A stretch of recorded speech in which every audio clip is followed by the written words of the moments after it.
¿Cómo les va? Iniciamos aquí el desarrollo de la última unidad vinculada al saber idiomático, una última unidad que nos remite directamente al segundo parcial. Hasta aquí llega entonces todo el material que nosotros vamos a tomar en esa segunda oportunidad en la que nos encontramos a través de un examen concreto.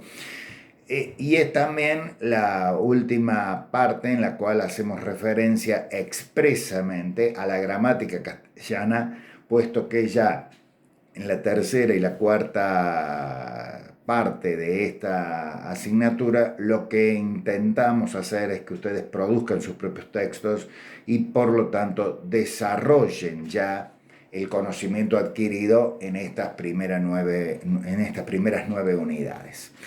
Hoy vamos a hacer referencia a tres elementos, tres tipos de palabras dentro de la oración que ustedes por lo menos han sentido nombrar seguramente desde la enseñanza primaria.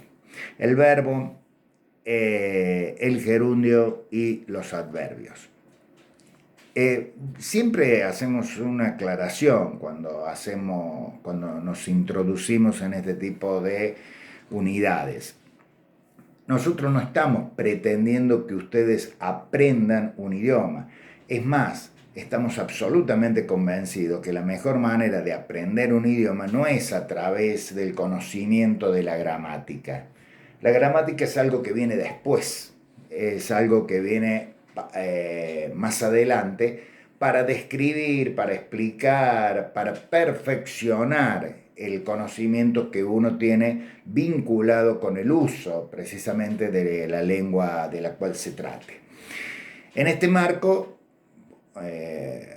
hacemos también una segunda aclaración. Tomamos las reglas, llamémosle académicas, lo hemos venido haciendo a lo largo de estas unidades, pero esencialmente queremos ver cómo se aplican en nuestra comunidad hablante y cuáles de esas reglas son modificadas por normas de uso propias de nuestra comunidad, llamémosle la comunidad regional o la comunidad nacional, cuando no la comunidad de la patria grande de América Latina. En ese contexto vamos a ir repasando cuáles son los errores o las peculiaridades más comunes que hemos detectado a lo largo de muchos años de estudio sobre justamente el uso del idioma en nuestras comunidades. Cuando uno dice hemos, obviamente se está refiriendo al conjunto de personas que se han dedicado al estudio y a la divulgación de las normas de nuestra comunidad hablante en relación con el lenguaje. Vamos a empezar haciendo referencia al verbo. Vamos a recordar algunos conceptos que uno imagina ustedes ya dominan. Si uno le pregunta qué representa el verbo, ustedes me van a decir, calculo, que es la acción que se manifiesta dentro de la oración. Es la acción que realiza el sujeto, es el núcleo del predicado, es aquella palabra que habla de la acción o el estado en el cual se encuentra el sujeto. Bien, en segundo lugar, uno les puede preguntar si recuerdan cuáles fueron las primeras distinciones que observaron o que les hicieron observar acerca de cómo utilizamos nosotros en nuestra comunidad hablante a los verbos, y le van a decir sí, hay una forma simple de utilizar el verbo y hay una forma compuesta. La forma compuesta es aquella que recurre a los verbos haber y ser como complemento del participio del verbo que efectivamente vamos a utilizar. Esas formas compuestas, en el marco de esas formas compuestas, los verbos haber y ser simplemente cumplen la función de auxiliares. Aislados no representan absolutamente nada para la expresión en nuestro idioma. Ejemplo, yo puedo decir él ha jugado, obviamente, el verbo es compuesto, pero si yo digo el ha, no tiene absolutamente ningún significado. Si no ubico el participio del verbo principal, obviamente no tiene ningún sentido esa expresión. Por eso se denomina a estos verbos, haber y ser, en estas circunstancias, verbos auxiliares. Cuando a ustedes le preguntan básicamente cuáles son los accidentes del verbo, es decir, en qué se modifica el verbo según el uso que le den, según los distintos usos que le quieran dar en realidad, ustedes van a hacer referencia a lo que denominamos los accidentes gramaticales del verbo. El verbo tiene varios accidentes gramaticales, pero hay uno que no tiene. Ya vamos a hacer referencia a ese, porque habitualmente cuando le preguntamos cuáles son los accidentes gramaticales del verbo, nos incluyen a este que no existe para el verbo. El primer accidente, por llamarlo de alguna forma, con el cual nos encontramos es el modo. El verbo tiene distintos modos de expresarse, concretamente tiene 4. El primero, el más conocido, aquel con el que accedemos al estudio del verbo generalmente, es el verbo indicativo. Yo amo, tú amas, vos amás, él ama, y así sucesivamente. ¿Qué indica eso? El verbo cuando está utilizado en el modo indicativo, precisamente lo que hace es indicar un fenómeno de la realidad. Un hecho concreto, no subjetivo, un hecho que ha sucedido o está sucediendo o va a suceder, pero que no tiene otra connotación más allá de que forma parte de la realidad o va a formar parte de ella. Por lo tanto, insisto, el indicativo nos señala de alguna manera una situación concreta y objetiva. Distinto es el modo subjuntivo, que en la práctica expresa una forma de situarse del propio autor de la frase, de la expresión, en relación con ese hecho que está describiendo. Por eso es subjuntivo, hace referencia a la subjetividad de quien se está expresando. Ya vamos a buscar algunos ejemplos para que se entienda.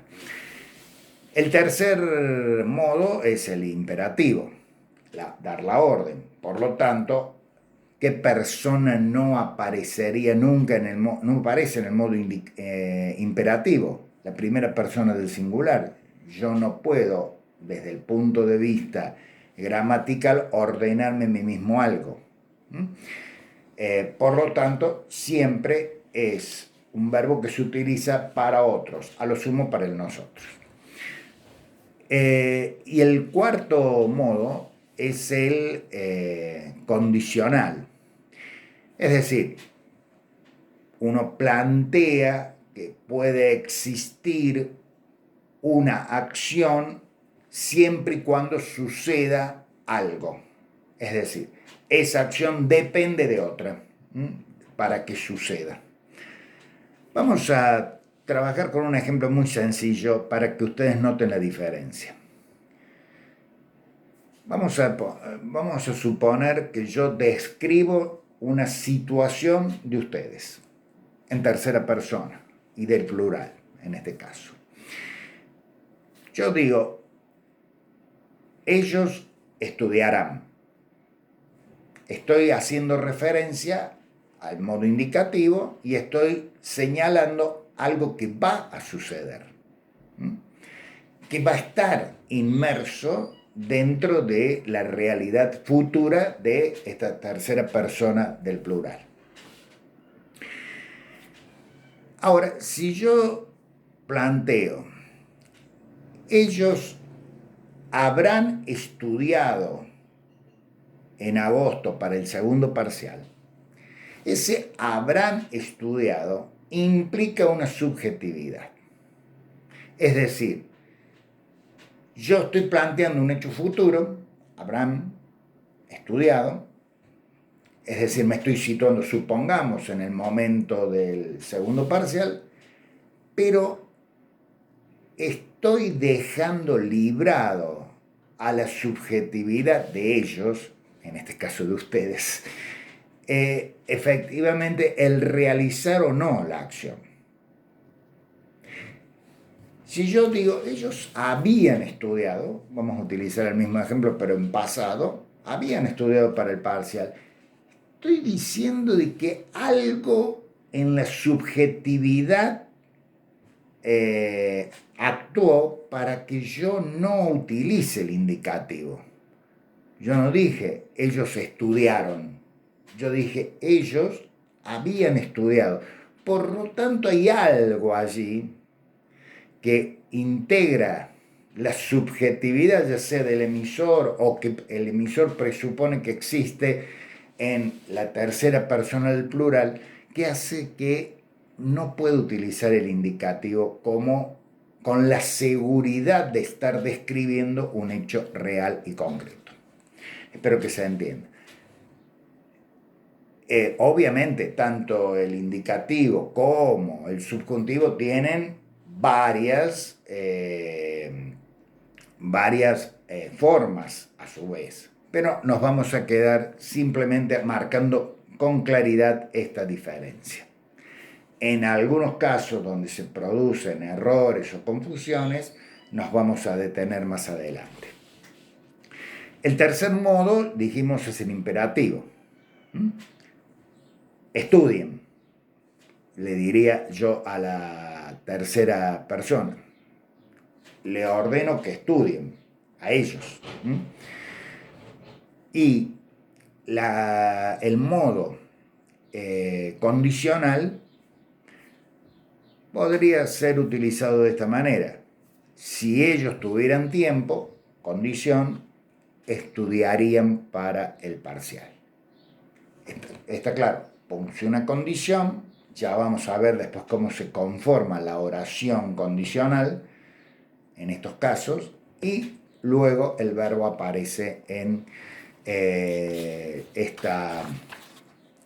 esta forma condicional que antes también denominábamos potencial, porque es una potencia, ¿no es cierto? Es decir, si sucede esto, potencialmente sucedería aquello otro. Estos son los modos del verbo. Después tenemos el segundo accidente, es el número. Obviamente, el verbo puede ser singular o puede ser plural. Ya hemos visto, cuando hicimos referencia a los casos peculiares de concordancia, que en algunos casos se admite el uso del verbo tanto en plural como en singular, pero tenemos que tener cuidado cuando se dan estos casos peculiares. El tercer caso, el tercer accidente gramatical, es el vinculado a la persona. En nuestra comunidad hablante, nosotros utilizamos la primera persona del singular es el yo, habitualmente aparece tácitamente. El vos, con el cambio morfológico que implica el uso del vos y no del tú sobre el verbo.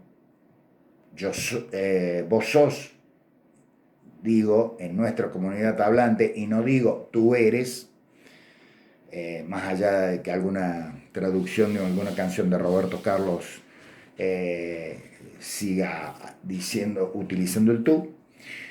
En tercer lugar tenemos la tercera persona en singular, él. Utilizamos el nosotros.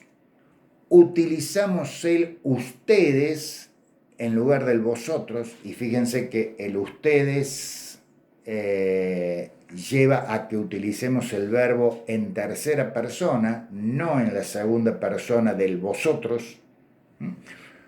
Ustedes irán, no vosotros iríais, perdón. Fíjense cómo cambia también allí la morfología del verbo en función de que cambiamos la segunda persona del plural y obviamente tenemos la tercera persona del plural, ellos, ellas. ¿Qué me está faltando? Dije modo, dije número, dije persona y me está faltando el tiempo. El verbo tiene tiempos: pasado, pretérito, presente y futuro. Cada uno de estos tiempos verbales sufre también algunas alteraciones en función del interés que nosotros querramos poner a la hora de hacer referencia a un verbo. Es decir, qué significado le queremos dar a ese verbo en el tiempo en que lo utilicemos. Bueno, puede ser que modifique la estructura del verbo en función, en este caso, del tiempo en que lo utilicemos. Vamos a detenernos allí con respecto al tema de las características de los accidentes del verbo y simplemente cerramos esta primera parte haciendo referencia a que no es un accidente del verbo. Nunca digan de que el verbo en castellano tiene género. El verbo en castellano no tiene género y por lo tanto decir que uno de los accidentes verbales del verbo es el género es un error. Ellas estudian, ellos estudian. Si quieren, ellos estudian.